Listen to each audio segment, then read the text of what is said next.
start by having you guys talk a little about how being in the show has influenced, or working on the show has influenced, cameras being everywhere when you're walking around out there in real life. There's cameras up there watching you right now. I'm pretty paranoid.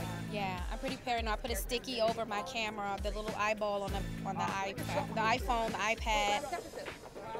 I just like to put a sticky over it, just in case.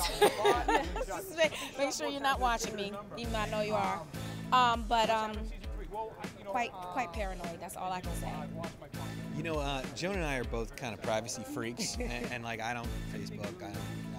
I just started tweeting because they asked me to for the show. But up to the point before this show started, there wasn't any picture of me on the internet.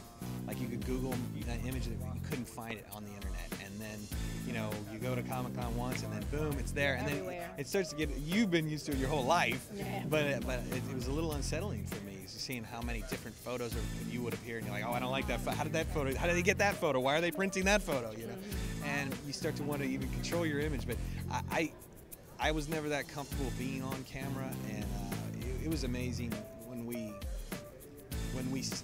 came and shot the pilot. We're standing on the corner, and you realize, oh wow, there's one, and it's everywhere. And then you start to all the research you start to do about smartphones and what the NSA is doing. It all starts to become much more disturbing. Technology plays a big role in this show. How big into technology are you guys in real life? I'm not that big. I do have two phones. I have an iPhone and I have a BlackBerry. She tweets like crazy. I do. But that's why I have an iPhone. But I handle business on my BlackBerry. But as far as gadgets and gadgets, that's about it for me. I'm a technology freak. I love it. I love it. And Joan and I both. And a lot of the writers are too. We really get into it. It's just, it's amazing. I mean, just what's developed in the past 10 years. And even how our business runs. I remember when this business was, you used to drive scripts around town and give them to people. It's like nobody does that anymore. Everything is just digital, dailies, everything. And the whole business has become much more technologically advanced, even the cameras. They don't say check the gate anymore, they say check the chip. Check the chip. And the last thing is, what would your vision be for a person of interest video game? Ooh. You know, I saw something out there on the floor that looks like a little bit moving in on our territory a little bit there. Well, we've just inspired a lot of people. Yeah. Be proud. Exactly.